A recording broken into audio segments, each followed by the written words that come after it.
Hello everyone, study Chrome channel में आप सभी का एक बार फिर से स्वागत है। हम लोग घटना चक्र की चित्रात्मक प्रस्तुति के अंतर्गत उत्तर प्रदेश स्पेशल का अध्ययन कर रहे हैं। ये देखिए, यूपी पीसीएस की परीक्षा के लिए बहुत इंपॉर्टेंट है और साथ ही साथ जो है यूपी में होने वाली जो परीक्षाएं हैं, चाहे यूपी टेट हो चाहे सुपर टेट हो, इसके लिए ये क्या है, बहुत महत्वपूर्ण है। आप लोग इसको ध्यान से देखेंगे, इससे बहुत सारे प्रश्न आते हैं। आइए शुरू करते हैं। देखिए, उत्तर प्रदेश में देख लेते हैं राज्य का विस्तार। राज्य के सबसे पहले विस्तार को देख लेते हैं। इसका भौगोलिक क्षेत्रफल कितना है? भौगोलिक क्षेत्रफल इसका है 2,40,928 वर्ग किमी। ये आपसे पूछ सकता है कि उत्तर प्रदेश का क्षेत्रफल कितना है, तो 2,40,928 वर्ग किमी इसका जो है क्षेत्रफल है। और भारत के कुल भौगोलिक क्षेत्रफल का कितना प्रतिशत है, तो ये कितना है, 7.33%। ये आप ध्यान रखेंगे, 7.33% है भारत की कुल भौगोलिक क्षेत्रफल का। और भारत का कुल भौगोलिक क्षेत्रफल कितना, इसको देख लीजिए, 32,87,263 वर्ग किमी। कितना है? 32,87,263 वर्ग किमी। तो आप ध्यान क्या रखेंगे इसमें, देखिए, हो सकता है कि वर्ग किमी में क्षेत्रफल ना पूछे, लेकिन ये परसेंट आपसे जरूर पूछ सकता है कि यूपी का जो क्षेत्रफल है वो भारत का कितना प्रतिशत है, तो ये 7.33% है। देखिए, क्षेत्रफल की दृष्टि से उत्तर प्रदेश का भारत में कौन सा स्थान है, तो ये देखिए चौथा स्थान। ये कई बार प्रश्न पूछा हुआ है, इसको याद कर लीजिए। कौन सा स्थान है भारत का क्षेत्रफल के दृष्टिकोण से भारत में? ये चौथा स्थान है। और इसमें देखिए क्या है, राजस्थान, मध्य प्रदेश, महाराष्ट्र, इसके बाद क्या है, इसका चौथा स्थान है। क्या क्या इससे पहले कौन से तीन है? राजस्थान, मध्य प्रदेश और महाराष्ट्र। इसके बाद यूपी का स्थान आता है, चौथा स्थान है। इसके बाद देखिए, उत्तर प्रदेश दिवस कब मनाया जाता है, तो ये 24 जनवरी को मनाया जाता है। उत्तर प्रदेश दिवस कब मनाया जाता है? 24 जनवरी को मनाया जाता है। उत्तर प्रदेश का देखिए राजकीय चिन्ह क्या है, तो राजकीय चिन्ह देखिए यहाँ पे बना हुआ है, इसमें मछलियां, तीर धनुष क्या है, ये दिखाया गया है। ऐसे उत्तर प्रदेश सरकार लिखा रहता है। यहाँ देखिए ये दो मछलियां हैं और ये तीर धनुष बना हुआ है। देखिए, वर्तमान समय में यहाँ के राज्यपाल कौन है, तो ये श्रीमती आनंदीबेन पटेल हैं, यहाँ जो है उत्तर प्रदेश की राज्यपाल। पहले ये गुजरात की मुख्यमंत्री थी, अभी यहाँ पे उत्तर प्रदेश में राज्यपाल है। और मुख्यमंत्री कौन है, तो ये श्री योगी आदित्यनाथ जी यहाँ पे मुख्यमंत्री हैं। और राजकीय पुष्प देख लीजिए, उत्तर प्रदेश का राजकीय पुष्प कौन सा है, तो ये पलाश। पलाश जो उत्तर प्रदेश का राजकीय राजकीय जो है पुष्प है। और राजकीय पक्षी कौन सा है, तो सारस या क्रॉन्च। सारस या क्रॉन्च क्या है, उत्तर प्रदेश का राजकीय पक्षी है। राजकीय भाषा में देखिए दो भाषा है, हिंदी और उर्दू। राजकीय भाषा में कौन कौन सी भाषा है? हिंदी और उर्दू। और राजकीय पशु कौन सा है? ये बारहसिंघा है। कौन सा राजकीय पशु है? बारहसिंघा। और राजकीय राजकीय वृक्ष क्या है? ये अशोक वृक्ष या सीता अशोक जिसको बोलते हैं, ये राजकीय वृक्ष है उत्तर प्रदेश का। इसके बाद देखिए यहाँ पे थोड़ा सा अक्षांश देशांतर विस्तार देख लेते हैं। देखिए, जो उत्तरी अक्षांश है उत्तर प्रदेश का, कितना है, 23 डिग्री 52 मिनट। उत्तरी अक्षांश जो है इसका कितना, उत्तर की तरफ जो नॉर्दर्न मोस्ट है यूपी का हिस्सा, वो कितना है, 23 डिग्री 52 मिनट। और ये दक्षिण जो है, दक्षिण कितना है, ये 31 डिग्री 28 मिनट। कितना है ये दक्षिण में? 31 डिग्री 28 मिनट है। पूर्वी देखिए यहाँ पे गलत लिखा हुआ है, इसको ध्यान रखिएगा, ये पूर्वी देशांतर है। पूर्वी देशांतर कितना है? 84 डिग्री 39 मिनट है। कितना है पूर्वी देशांतर? 84 डिग्री 39 मिनट है। और पश्चिमी देशांतर कितना है? ये कितना है पश्चिमी देशांतर? ये 77 डिग्री 3 मिनट है। पश्चिमी देशांतर कितना है? 77 डिग्री 3 मिनट है। इसी प्रकार से यहाँ ध्यान रखिएगा, जो दक्षिणी उल्टा करके यहाँ लिखा हुआ है, जो दक्षिणी इसका अक्षांश है कितना है? 23 डिग्री 52 मिनट है। और जबकि उत्तरी अक्षांश कितना हो जाएगा? 31 डिग्री 28 मिनट। ये बेसिकली ऊपर होना चाहिए था और ये नीचे नीचे होना चाहिए था। ये यहाँ पे गलत हो गया, इसको आप लोग करेक्ट कर लेंगे, प्रिंटिंग मिस्टेक है। इसके बाद देखिए, कुल अक्षांशीय विस्तार कितना है। कुल अक्षांशीय विस्तार आप देखेंगे, जो इसमें इसमें और इसमें जो अंतर है, तो कितना है, 60 डिग्री 36 मिनट का है। और कुल देशांतर विस्तार कितना है? 7 डिग्री 09 मिनट का है। 7 डिग्री 09 मिनट आप इसको कर सकते हैं। इसमें आप देखिए यहाँ पे ये अंतर है, इन दोनों का जो अंतर है विस्तार का, इसको ये बात हो रही है इसकी। और इसके बाद देखिए, प्रदेश की लंबाई कितनी है? ये पूरब से पश्चिम की ओर लंबाई आएगी, और कितना है, 650 किलोमीटर। और प्रदेश की चौड़ाई कितनी है? 240 किलोमीटर उत्तर से दक्षिण। तो ये आपसे पूछा जा सकता है स्टेटमेंट जो है, कि उत्तर प्रदेश की लंबाई कितनी है? 650 किलोमीटर। और कैसे है? ये पूरब से पश्चिम की ओर है। और ये क्या है? चौड़ाई कितनी है? 240 किलोमीटर उत्तर से दक्षिण या दक्षिण से उत्तर, आप जो भी इसमें कंफर्टेबल हो आप कह सकते हैं। इसके बाद देखिए, थोड़ा सा मैप देख लेते हैं यूपी का, जिससे कि आप लोग को लोकेशन समझ में आ जाए। जब आगे हम पढ़ें तो कुछ जिले आए तो हमको याद रहे कि ओवरऑल कहाँ पे कौन सा जिला है। थोड़ा सा इसके लोकेशन के एनालिसिस कर लेते हैं कि कैसे कैसे जिलों का क्या है। इसमें देखिए उत्तराखंड से सटे हुए जो जिले हैं उनको सबसे पहले देख लेते हैं। उत्तराखंड से यहाँ पे ऐसे आप देखेंगे, इस तरीके से उत्तराखंड राज्य है, यहाँ से देखिए ये ऐसे गया हुआ, तो ये उत्तराखंड राज्य है ये वाला। तो इस पे देखते हैं कौन कौन सा है। तो देखिए सहारनपुर, कौन सा जिला है उत्तराखंड से सटा हुआ, सहारनपुर। उसके बाद कौन सा है देखिए मुजफ्फरनगर, फिर कौन सा है बिजनौर, उसके बाद देखिए यहाँ पे मुरादाबाद है, फिर रामपुर है, उसके बाद क्या है बरेली है, और पीलीभीत सट है। तो आप यहाँ से अगर ऐसे क्रम से आप देखेंगे तो ये जिले सट हैं। टोटल कितने जिले हैं, 7 जिले हैं, 7 जिले हैं जो उत्तराखंड से सीमा सीमा बनाते हैं। पहला प्रश्न ये पूछ सकता है कि यूपी के कितने जिले उत्तराखंड से सीमा बनाते हैं, तो ये टोटल कितने हो जाएंगे, ये 7 जिले हैं जो यूपी से क्या करते हैं सीमा बनाते हैं। कौन कौन से हैं, तो सहारनपुर, मुजफ्फरनगर, बिजनौर, मुरादाबाद, रामपुर, बरेली, पीलीभीत। देखिए इसको रटने से याद नहीं होगा, बार बार अगर आप क्रम से देखते रहेंगे तो एक दो बार देखेंगे फिर आप भूलेंगे, फिर याद करेंगे, ये तो याद हो जाएगा। मैप देख के इसको तैयार करना है, इसलिए मैं यहाँ पे मैप के माध्यम से आपको बता दे रहा हूँ। इसके बाद अगर आप फिर से देखेंगे यहाँ पे, तो ये उत्तरी सीमा की तरफ अभी हम लोग देख रहे थे, जो उत्तर की तरफ उत्तर प्रदेश के जो उत्तर में जो जिले हैं वो किससे सीमा बनाते हैं। तो दूसरा आप देखिए नेपाल से, तो यहाँ से ये जो बाउंड्री आप देख रहे हैं यहाँ से नेपाल स्टार्ट हो जा रहा है, यहाँ तक यूपी है, तो यहाँ तक नेपाल से सटा हुआ है। इसके बाद ये देखिए बिहार स्टार्ट हो जा रहा है यहाँ से। तो अगर हम नेपाल से सटे हुए जिलों को देखेंगे यहाँ तक के जो जिले हैं, तो इसमें देखिए कौन कौन से जिले हैं। तो पीलीभीत, देखिए पीलीभीत उत्तराखंड से भी सीमा बना रहा है और नेपाल से भी बना रहा है, तो पीलीभीत है। इसके बाद देखिए लखीमपुर खीरी है। इसके बाद क्या है बहराइच है। फिर आप देखिए श्रावस्ती, फिर बलरामपुर, सिद्धार्थनगर और महाराजगंज। ये जिले हैं, ये भी 7 जिले हैं टोटल।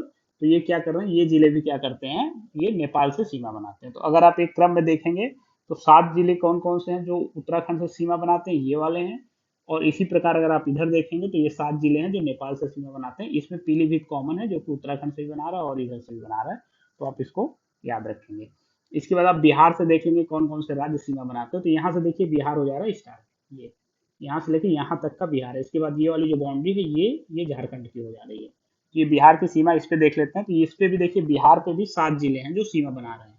कौन कौन से बना रहे हैं, तो ये बना रहा है देखिए महाराजगंज, यहाँ पे देखिए बना रहा है, फिर कुशीनगर, फिर देवरिया, उसके बाद बलिया, फिर गाजीपुर, चंदौली, और यहाँ पे सोनभद्र भी बना रहा है। तो टोटल कितने जिले हो गए, ये 7 जिले हो गए। देखिए अभी तक हम लोग जो देख रहे थे, उत्तराखंड से भी 7 बना रहे हैं, नेपाल से भी 7 जिले बना रहे हैं, और बिहार से भी 7 जिले बना रहे हैं। तो याद रखने की बात है कि 3 जगह साथ साथ का भी क्रम चला आ रहा है। इसके बाद देखिए झारखंड, ये मोस्ट इंपॉर्टेंट एरिया है, यहाँ पे आप फोकस करिएगा।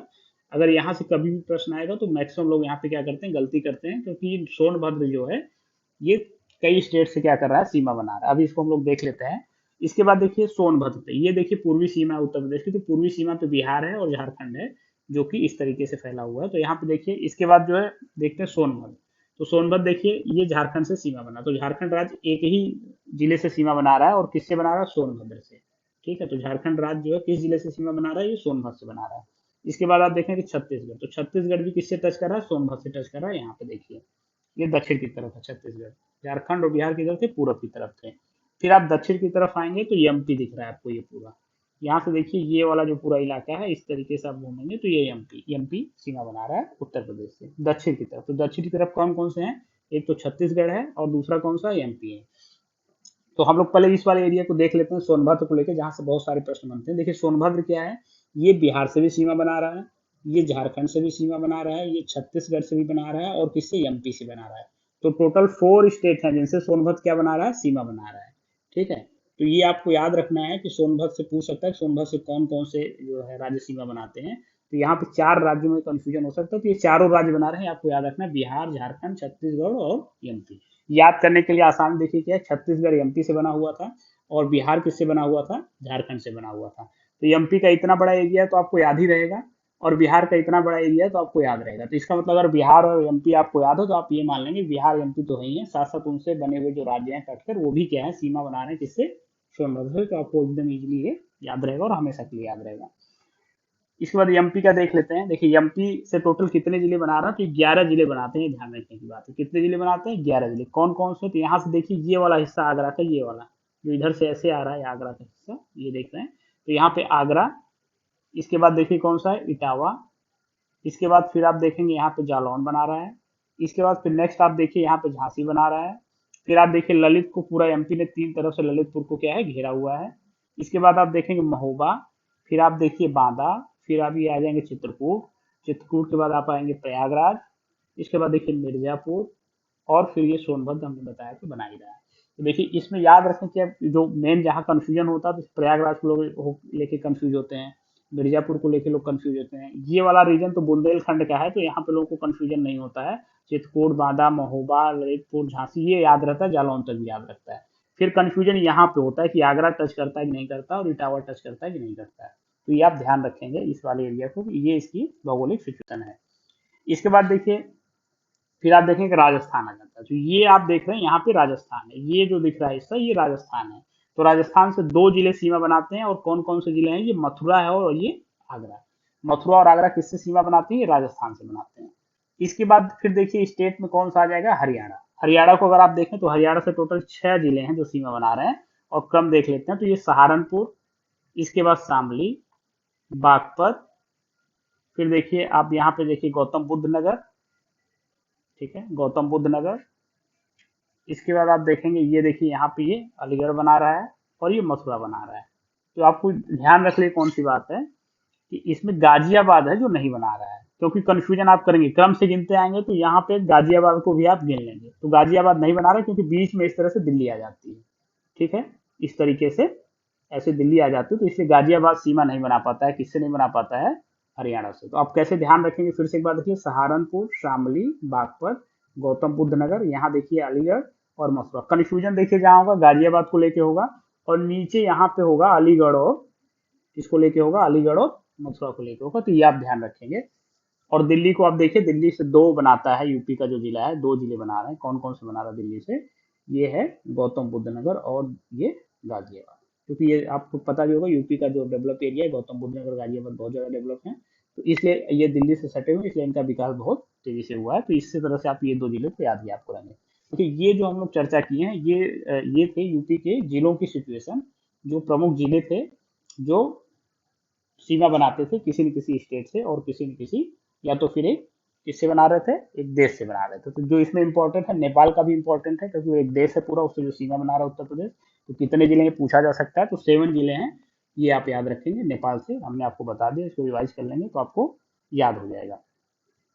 इसके बाद देखिए यहाँ पे आप देखिए, ये राजधानी है प्रदेश की, लखनऊ। तो इसको आप इसलिए याद रखिए कि राजधानी है, यहाँ से पूछा जा सकता है। तो आप कम से कम छोटा मोटा आप राजधानी से सटे हुए जो जिले हैं उनको एक बार देख लीजिए। राजधानी से अगर आप देखेंगे तो यहाँ पे उन्नाव है, इधर हरदोई है, ये सीतापुर है, बाराबंकी है, और इधर क्या है, रायबरेली है। तो ये जिले जो है क्या है, ये सटे हुए हैं किससे, ये लखनऊ से सटे हुए जिले हैं। बाकी हम लोग विस्तार से फिर अध्ययन करेंगे इसको जब आगे आएगा। तो अभी हम लोग फिर देख लेते हैं। देखिए ये जो हमने आपको पढ़ा है, यहाँ पे पूरा चार्ट बना हुआ है। आप चाहें तो इसको इस चार्ट के माध्यम से भी आप इसको रिवाइज कर सकते हैं, इसको आप याद कर सकते हैं। यहाँ पे देखिए उत्तराखंड में टोटल 7 जिले हैं, ये हमने बता दिया आपको, सहारनपुर से लेकर पीलीभीत तक है। यहाँ पे नेपाल आप देखेंगे तो यहाँ पे देखिए पीलीभीत से लेकर महाराजगंज, तो ये भी 7 जिले हैं। बिहार में आप देखेंगे, यहाँ से आप यहाँ ये देखिए जो महाराजगंज से लेकर टोटल जो है 7 जिले हैं, सोनभद्र तक जो है। झारखंड को हमने बताया ही था कि झारखंड से सोनभद्र टच करता है। और छत्तीसगढ़ में फिर बताया था कि एक ही जिला है, वो सोनभद्र से टच करता है। एमपी के लिए हमने बताया था 11 टोटल जिले हैं, जो कि कहाँ से, आगरा से लेके कहाँ तक, सोनभद्र तक फैला हुआ है। इस तरीके से मैंने आपको ऐसे बताया हुआ था। इसके बाद यहाँ पे आप देखेंगे ये राजस्थान है, इसे मथुरा और आगरा टच कर रहे हैं। हरियाणा के लिए देखिए लिखा हुआ है यहाँ पे जो सहारनपुर से लेके मथुरा तक है, इसमें गाजियाबाद नहीं टच करता, आपको ध्यान रखना है। और दिल्ली से दो ही सटे हुए हैं, कौन कौन से, गौतम बुद्ध नगर और गाजियाबाद है। इसके बाद देखिए ग्रीष्म, इसके बाद देखिए राज्य के मौसम के हिसाब से देखेंगे तो क्योंकि भारत का जो मौसम है वही राज्य का भी मौसम है। तो 3 ऋतुएं जो होती है, ग्रीष्म ऋतु मार्च से जून तक, उसके बाद जो है वर्षा ऋतु जून से लेकर जून के अंतिम सप्ताह सप्ताह से लेकर अक्टूबर तक, और ये जो है शीत ऋतु क्या है, अक्टूबर से लेकर ये फरवरी तक। इसके बाद फिर यहाँ पे आप देखिए कि उत्तर प्रदेश के कौन कौन से राज्य सीमा बनाते हैं, क्या सिचुएशन है, तो इसको देखिए, ये प्रश्न पूछा हुआ था। तो जो राज्य हैं, राज्य और केंद्र शासित प्रदेश आप जोड़ के देखेंगे तो टोटल 9 हो जाएगा। उत्तर प्रदेश से सीमा बना ले जो राज्य और केंद्र शासित प्रदेश हैं, कितने हैं, टोटल 9 हैं। और राज्य की अगर केवल बात की जाएगी तो 8 हैं, और एक केंद्र शासित प्रदेश कौन सा है, दिल्ली है। आप इसको काउंट करना चाहें तो आप यहाँ से कर सकते हैं। ये देखिए हिमाचल प्रदेश, और उसके बाद जो है उत्तराखंड, बिहार, झारखंड, छत्तीसगढ़, मध्य प्रदेश, राजस्थान, दिल्ली, और ये हरियाणा। तो आप ध्यान रखेंगे। यहाँ पे देखिए एक चीज छूट गई थी फैक्ट, इसको हम आपको रिवाइज करा दे रहे हैं। ये देखिए यहाँ पे छूट गया था, ये सहारनपुर, हिमाचल प्रदेश से एक जिला टच करता है उत्तर की तरफ, ये है सहारनपुर। यहाँ पे आप ऊपर देखेंगे, ये मिस्टेक हो गई थी, यहाँ पे देखेंगे आप जो, तो ये सहारनपुर है, जो कि यहाँ हिमाचल प्रदेश से भी क्या कर रहा है, ये टच करता है, ये सहारनपुर। ठीक है, ये आपको ध्यान रखेंगे, यहाँ भी कंफ्यूजन होता है, इसको भी आप ध्यान रखेंगे कि सहारनपुर को लेकर कंफ्यूजन होता है। ये इधर उत्तराखंड से टच करता है, इधर हिमाचल प्रदेश से टच करता है और इधर हरियाणा से टच करता है। तो ये भी आपको ध्यान रखना है कि सहारनपुर एक ऐसा जिला है जो 3 स्टेट से क्या करता है, बाउंड्री बनाता है, और जबकि सोनभद्र एक ऐसा जिला है जो 4 स्टेट से बाउंड्री बनाता है। ठीक है, अब नेक्स्ट फिर आते हैं, ये मैंने बता दिया है। इसके बाद कुछ भौगोलिक, उत्तर प्रदेश की भौगोलिक सीमाओं से संबंधित जो कुछ विशिष्ट तथ्य हैं उनको देख लेते हैं। देखिए, मध्य प्रदेश से 3 तरफ से घिरा जिला कौन सा, हमने आपको बताया था ये ललितपुर है। मध्य प्रदेश से 3 तरफ से घिरा हुआ जिला कौन सा है, तो ये ललितपुर है। यहाँ पे आप देख लीजिए, इस तरीके से मध्य प्रदेश ने इसको क्या किया हुआ, घिरा हुआ 3 तरफ से। इसके बाद उत्तर प्रदेश से लगा सबसे लंबी सीमा वाला राज्य कौन सा है, तो सबसे लंबी सीमा कौन बनाता है, ये एमपी बनाता है। हम बताए थे आप लोगों को 11 इसमें जिले से जो सीमा बनाते हैं।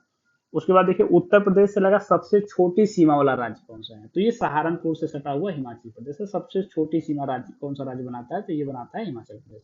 उत्तर प्रदेश के सहारनपुर जिले के सीमावर्ती राज्य कौन कौन से, हमने आपको बता दिया था, हरियाणा, उत्तराखंड और हिमाचल प्रदेश।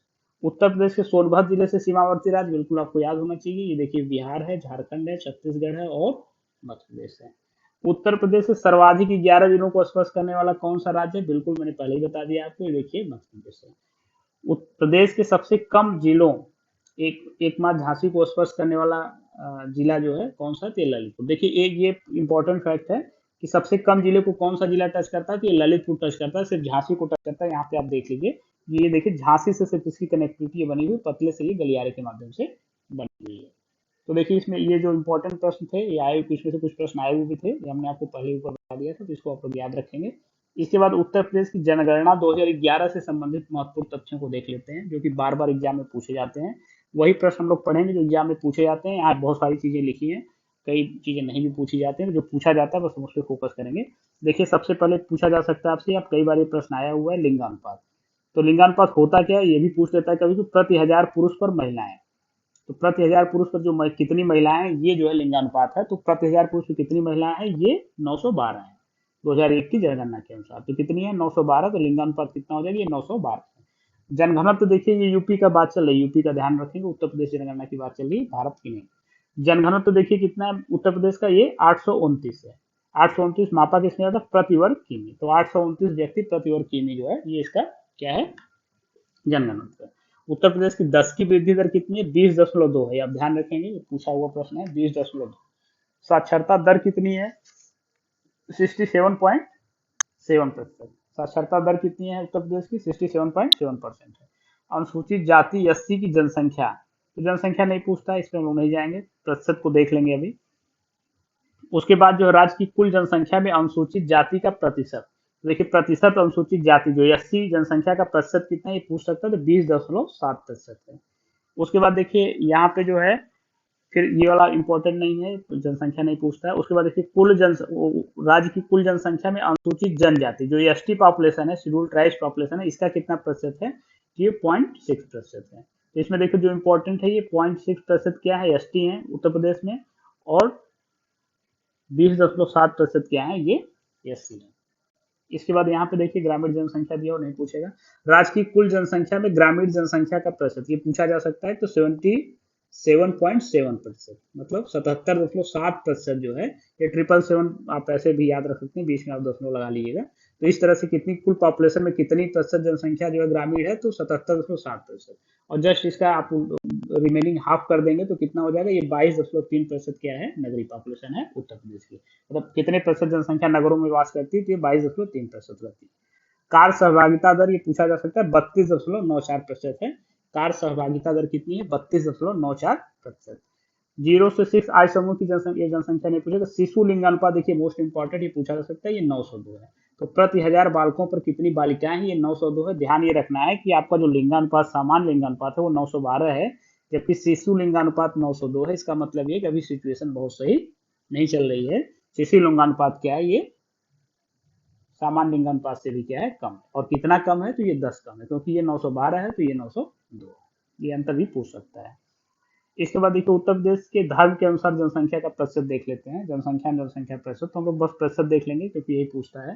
जब भी पूछेगा। हिंदू देखिए उत्तर प्रदेश में कितना है, 79.73% है। 79.73% हिंदू हैं। मुस्लिम कितने हैं, 19.26%। ठीक है, 19.26% क्या है, मुस्लिम है। सिख कितने हैं, तो 0.32% है। अन्य धर्म के मानने वाले लोग कितने हैं, ये 0.01% है। राज्य में ईसाई जो जनसंख्या है ये कितनी है, तो 0.18%। 0.18% क्या है, ईसाई राज्य में। बौद्ध धर्म को मानने वाले कितने हैं, 0.10% है ये बौद्ध धर्म को मानने वाले। और जैन धर्म को मानने वाले कितने लोग हैं, 0.11% जो है ये क्या है, बौद्ध धर्म को मानने वाले हैं इसमें। इसके बाद देखिए जो किसी धर्म को नहीं मानते हैं, ये क्या है, 0.29% है, जो है किसी धर्म को नहीं मानते हैं। तो ये भी ध्यान रखना है कि किसी धर्म को नहीं मानने वाले 0.29% है, ये पूछा जा सकता है। इसके बाद कुछ और इम्पोर्टेंट फैक्ट है, उनको हम लोग देख लेते हैं। उत्तर प्रदेश में जनसंख्या संबंधी 2011 की जो जनसंख्या थी उससे संबंधित कुछ और इम्पोर्टेंट फैक्ट है, उनको भी देख लेते हैं, क्रम से देख लेते हैं। देखिए सर्वाधिक साक्षरता वाला जिला कौन सा है, ये गौतम बुद्ध नगर है। तो सर्वाधिक जो है साक्षरता वाला जिला कौन सा है, ये गौतम बुद्ध नगर है। और न्यूनतम साक्षरता वाला जो है दर वाला जिला कौन सा है, ये श्रावस्ती है। ठीक है, देखिए इसमें जो है गौतम बुद्ध की, जैसे गौतम बुद्ध के नाम पर गौतम बुद्ध नगर का नाम रखा गया है, और श्रावस्ती भी गौतम बुद्ध से रिलेटेड रहा है। और ये देखिए एक क्या है, सबसे अधिक साक्षरता वाला, जो दूसरा जो उससे उनसे रिलेटेड ही शब्द है, उससे उनसे रिलेटेड ही जिला है, तो वो क्या है या प्लेस है, तो वो क्या है, वो सबसे न्यूनतम साक्षरता दर वाला। तो जस्ट रिवर्स आप इसलिए इसको रिलेट करके आप कर सकते हैं। सर्वाधिक पुरुष साक्षरता वाला जिला कौन सा है, गौतम बुद्ध नगर, और न्यूनतम पुरुष साक्षरता वाला श्रावस्ती, एकदम रिमेनिंग सेम है दोनों, जिसको आप ध्यान रख सकते हैं। सर्वाधिक महिला साक्षरता, तो इसमें देखिए कानपुर नगर है। और न्यूनतम महिला साक्षरता तो वो श्रावस्ती है। तो न्यूनतम वाले में देखिए पुरुष हो चाहे महिला हो चाहे सामान्य हो, वो सब श्रावस्ती ही है। जबकि एक उल्टा इसमें क्या आ रहा है, सर्वाधिक महिला साक्षरता की बात की जाएगी तो ये कानपुर नगर आ जाएगा, इसमें ये ध्यान रखना है। इसके बाद फिर देखिए क्या है, राज्य की कुल जनसंख्या में सर्वाधिक अनुसूचित जाति प्रतिशत वाला जो है जिला कौन सा, तो ये कौशाम्बी है। तो जो एससी पॉपुलेशन सर्वाधिक इसका प्रतिशत जो है किस जिले में, तो ये कौशाम्बी में है। सर्वाधिक जनसंख्या वाला जिला कौन सा है, ये प्रयागराज है। न्यूनतम जनसंख्या वाला जिला कौन सा है, महोबा है। सर्वाधिक लिंगानुपात वाला जिला कौन सा है, ये जौनपुर है। देखिए जौनपुर में लिंगानुपात क्या है, सर्वाधिक है, ये ध्यान रखना है। जौनपुर में लिंगानुपात क्या है, ये सर्वाधिक है। और जबकि सर्वाधिक जनसंख्या वाला और न्यूनतम जनसंख्या वाला तो ये प्रयागराज और महोबा। न्यूनतम लिंगानुपात वाला जिला कौन सा है, गौतम बुद्ध नगर। फिर आप यहाँ ध्यान देंगे सर्वाधिक साक्षरता कहाँ पे है, ये गौतम बुद्ध नगर में है। और सर्वाधिक जो है न्यूनतम लिंगानुपात कहाँ पे है, गौतम बुद्ध नगर। मतलब ये कि जहाँ ज्यादा लोग साक्षर है वहां पे क्या है, लिंगानुपात कम है। ठीक है, ये आप क्या करेंगे, ध्यान रखेंगे। अक्सर ये कहा जाता है कि साक्षरता होने पे लिंगानुपात में वृद्धि होगी, जबकि यहाँ पे दिख क्या रहा है, इसका जस्ट रिवर्स दिख रहा है। इसके बाद देखिए सर्वाधिक जनघनत्व वाला जिला कौन सा है, ये गाजियाबाद है। गाजियाबाद जो सर्वाधिक जनघनत्व वाला है। न्यूनतम जनघनत्व वाला जिला कौन सा है, ये ललितपुर है। सर्वाधिक नगरीय जनसंख्या का प्रतिशत वाला जिला कौन सा है, ये गाजियाबाद है। जहां नगरीय जनसंख्या सर्वाधिक रहती है कौन सा जिला है, ये गाजियाबाद है। राज्य की कुल जनसंख्या में सर्वाधिक अनुसूचित जनजाति प्रतिशत वाला जिला कौन सा है, तो ये जो है सोनभद्र है। तो सर्वाधिक एसटी कहाँ रहते हैं, ये आप ध्यान रखेंगे, शेड्यूल ट्राइब्स कहाँ रहते हैं, ये सोनभद्र में रहते हैं। कहाँ पे, सोनभद्र में। न्यूनतम नगरीय जनसंख्या का प्रतिशत वाला जिला कौन सा है, ये श्रावस्ती है। राज्य की कुल जनसंख्या में न्यूनतम अनुसूचित जाति प्रतिशत वाला जिला, तो देखिए न्यूनतम अनुसूचित जाति प्रतिशत की अगर बात करेगा तो ये बागपत हो जाएगा। ठीक है, एससी जात के न्यूनतम प्रतिशत कौन सा हो जाएगा, ये बागपत हो जाएगा। इसके बाद देखिए सर्वाधिक 10 की वृद्धि, सर्वाधिक 10 की वृद्धि वाला जिला कौन सा है, तो ये कौन सा हो जाएगा, ये गौतम बुद्ध हो जाएगा। 10 की वृद्धि सर्वाधिक कहाँ पे, गौतम बुद्ध नगर में। और न्यूनतम 10 की वृद्धि वाला जिला कौन सा है, ये कानपुर हो जाएगा। सर्वाधिक ग्रामीण जनसंख्या वाला जिला, तो ग्रामीण में ये सर्वाधिक जनसंख्या वाला जिला भी प्रयागराज है, और सर्वाधिक ग्रामीण जनसंख्या का भी पूछेगा तो ये भी प्रयागराज हो जाएगा। न्यूनतम ग्रामीण जनसंख्या वाला जिला कौन सा है, गौतम बुद्ध नगर, क्योंकि वहाँ पे नगरीकरण ज्यादा है तो ग्रामीण जनसंख्या क्या हो जाएगी, ये न्यूनतम हो जाएगी। इसके बाद इधर का देख लेते हैं क्रम। सर्वाधिक ग्रामीण प्रतिशतता वाला जिला कौन सा है, ये श्रावस्ती हो जाएगा। सबसे ज्यादा ग्रामीण जनसंख्या कहाँ रहती है, तो ये श्रावस्ती में रहती है। न्यूनतम ग्रामीण जनसंख्या कहाँ रहती है, तो ये गाजियाबाद में रहती है।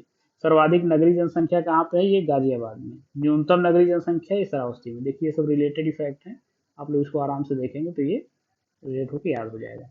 सर्वाधिक अनुसूचित जाति वाला जिला, तो सर्वाधिक जो अनुसूचित जाति वाला जिला है ये सीतापुर है। सबसे ज्यादा एससी कहाँ पे रहते हैं, सीतापुर में रहते हैं। और न्यूनतम अनुसूचित जाति वाला जिला कौन सा है, एक बागपत है।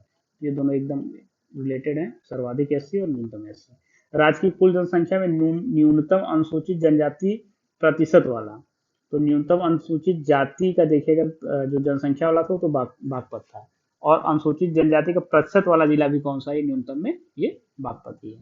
सर्वाधिक पुरुष जनसंख्या वाला जिला ये इलाहाबाद है, तो ये आप ध्यान रखेंगे। सर्वाधिक महिला जनसंख्या वाला जिला ये भी इलाहाबाद प्रयागराज है, और प्रयागराज नाम हो गया है यहाँ लिखा हुआ है कोष्टक में। इसके बाद देखिए सर्वाधिक शिशु लिंगानुपात वाला जिला कौन सा है, ये बलरामपुर। तो जहाँ पे शिशु लिंगानुपात सबसे ज्यादा है वो कौन सा जिला है, बलरामपुर। जबकि लिंगानुपात में सबसे ज्यादा जिला कौन सा था, तो ये कौन सा था, जौनपुर था। ये ध्यान रखने वाली बात है। न्यूनतम शिशु लिंगानुपात वाला जिला कौन सा है, ये बागपत है। ये भी ध्यान रखने की जहाँ पे लिंगानुपात सबसे शिशु लिंगानुपात सबसे कम है वो कौन सा है, बागपत है। सर्वाधिक ग्रामीण साक्षरता दर वाला सर्वाधिक ग्रामीण साक्षरता दर वाला जिला कौन सा है, ये औरैया है। ग्रामीण साक्षरता दर कहाँ पे, औरैया। न्यूनतम ग्रामीण साक्षरता दर कहाँ पे, ये श्रावस्ती में है। सर्वाधिक ग्रामीण शिशु लिंगानुपात, जो ग्रामीण शिशु लिंगानुपात वो कहाँ पे है, बलरामपुर में है। ये ध्यान रखने के बाद देखिए ये वाला देखेंगे आप फैक्ट, ये वाला और ये वाला, तो ये रिलेट हो रहा है। सर्वाधिक शिशु लिंगानुपात कहाँ पे है, बलरामपुर में है। और सर्वाधिक ग्रामीण शिशु लिंगानुपात कहाँ पे, ये भी बलरामपुर ही है। न्यूनतम ग्रामीण शिशु लिंगानुपात कहाँ पे, गौतम बुद्ध नगर में है। और न्यूनतम लिंगानुपात भी हम लोग देखे थे कहाँ पे था, ये गौतम बुद्ध नगर में ही था, इसको हमने आपको बताया हुआ था। ये देखिए यहाँ पे लिखा हुआ न्यूनतम लिंगानुपात वाला, तो ये भी ध्यान रखें, न्यूनतम ग्रामीण शिशु लिंगानुपात में भी गौतम बुद्ध नगर है।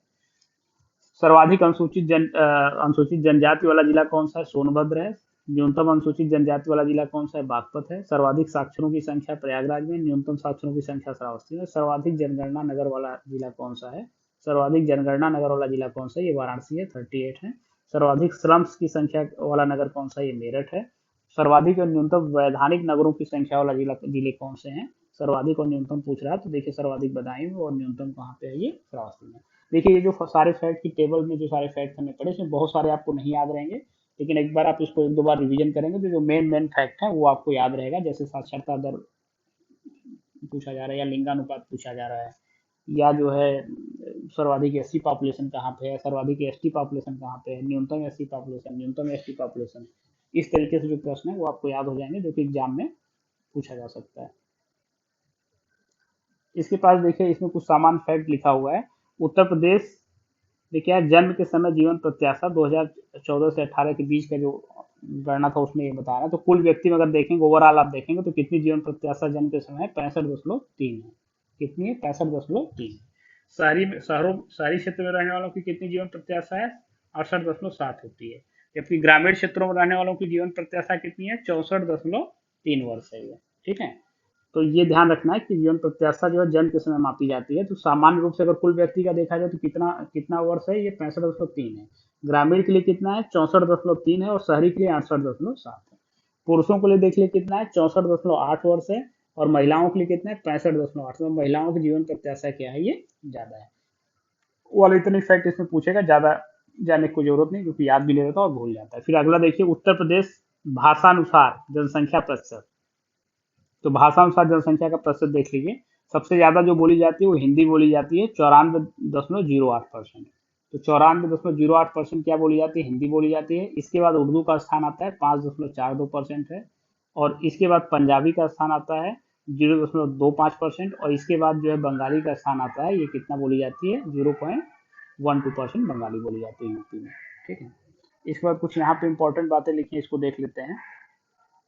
उत्तर प्रदेश प्रशासनिक इकाइयां मार्च 2020 तक का जो आंकड़ा है अपडेटेड है यहाँ पे। देखिए मंडलों की संख्या कितनी है पूछा जाता है, तो उत्तर प्रदेश कितने मंडल है, 18 हैं। जिले कितने हैं, ये 75 हैं। नगरों एवं नगर समूहों की संख्या कितनी है, 915 है। ग्राम पंचायतें कितनी है, ये कितनी है, 58,176। राज्य निर्वाचन आयोग के अनुसार कितनी ग्राम पंचायतें, 58,176 है। न्याय पंचायतें कितनी है, तो क्या है, 8,135। देखिए इसमें जो इंपॉर्टेंट है यहाँ तक आपसे पूछा जा सकता है, ये आप ध्यान रखेंगे। इसके नीचे बहुत ज्यादा वैसे पूछते नहीं है। तहसील देख लीजिए 351 है। विकास खंड कितने, 826 है। नगर पंचायत कितनी है, 439 है।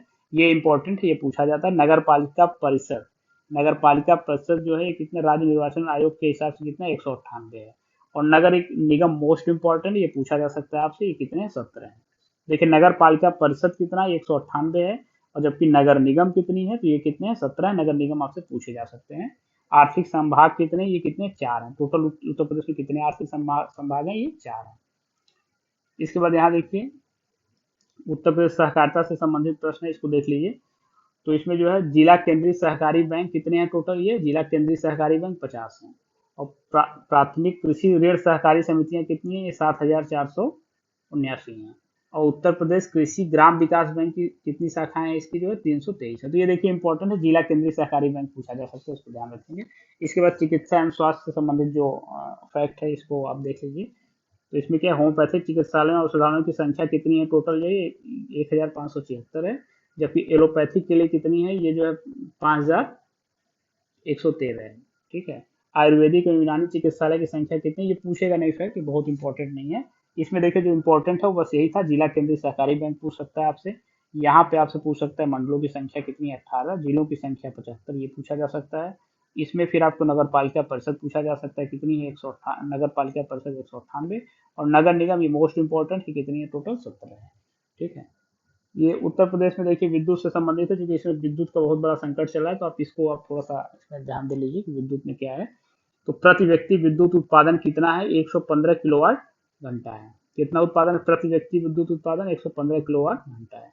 टोटल जो उत्पादन कितना है, 2,620 करोड़ किलोवाट घंटा है टोटल जो उत्पादन है। ठीक है। प्रति व्यक्ति विद्युत उपभोग कितना है, ये 401 किलोवाट है। मतलब देखिए यहाँ पे उत्पादन कितना हो रहा है, 115 किलोवाट घंटा हो रहा है, और जबकि उपभोग कितना हो रहा है, 401 किलोवाट घंटा हो रहा है। तो काफी अंतर है उत्पादन और मांग में। उत्तर प्रदेश राज्य विद्युत परिषद की स्थापना कब हुई थी, 1956 में हुआ था, क्योंकि इसमें विद्युत संकट चल रहा था, आपसे प्रश्न बन सकता है। उत्तर प्रदेश राज्य विद्युत परिषद की स्थापना कब हुई थी, तो वर्ष 1956 में हुआ था। और पूर्णतः विद्युतीकृत ग्राम कितने हैं, तो ये इस तरह से आंकड़े नहीं पूछे जाते हैं बहुत ज्यादा जो है। उसके बाद उत्तर प्रदेश विद्युत नियामक आयोग ये कब गठित हुआ था, ये वर्ष 1998 गठित हुआ था। ये आपसे पूछे जा सकते हैं, ये दोनों फैक्ट इंपॉर्टेंट है। उत्तर प्रदेश राज्य विद्युत परिषद 1956, और उत्तर प्रदेश विद्युत नियामक आयोग ये 1998।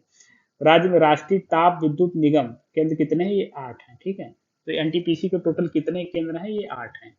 और इसमें देखिए क्या है कि एकमात्र परमाणु जो केंद्र है, विद्युत केंद्र है उत्तर प्रदेश से, नरौरा है, ये बुलंदशहर में अवस्थित है। और ये कब से वर्किंग है, तो ये 1989 से वर्किंग है। और हरदुआगंज ताप विद्युत गृह ये कहाँ पे है, ये अलीगढ़ में है, और ये 1942 से वर्किंग है, तो इसकी स्थापना हुई थी। इसके बाद देखिए कुछ तुलनात्मक संकेतक दिए हैं, संकेतक हैं, इसको भी हम लोग देख लेते हैं कि तुलनात्मक संकेतक कौन कौन से हैं संकेतक, इसको आप देख लीजिए जिससे कि आपको याद रहे। उत्तर प्रदेश भारत दोनों का ऊपर के दिया हुआ है। और जनगणना क्या है, ये जनगणना से रिलेटेड है, और वर्ष 2011 की जनगणना से रिलेटेड है। देखिए जनसंख्या वृद्धि, तो जो 10 की जनसंख्या वृद्धि है ये कितना है, उत्तर प्रदेश की 20.2%, और जबकि भारत की कितनी है, 17.7% है। तो ये भारत का भी पूछा जा सकता है और यूपी का भी पूछा जा सकता है रिलेट करके। जनघनत्व कितना है, तो यूपी का कितना है, ये 829 है, और ये भारत का कितना है, ये 382 है। नगरीय जनसंख्या का प्रतिशत यूपी में 22.3%, भारत में 31.1%। ग्रामीण जनसंख्या का प्रतिशत यूपी में 77.7% और भारत में 68.9%। लिंगानुपात हम लोग देख चुके हैं, 912 यहाँ पे है, और जबकि भारत में कितना है, ये 943 है। तो इसका मतलब क्या है, भारत के लिंगानुपात से यूपी का लिंगानुपात क्या है, कम है। ठीक है। कितना कम है ये भी आप लोग गणना करके देखिएगा, क्योंकि ये भी प्रश्न आपसे पूछा जा सकता है।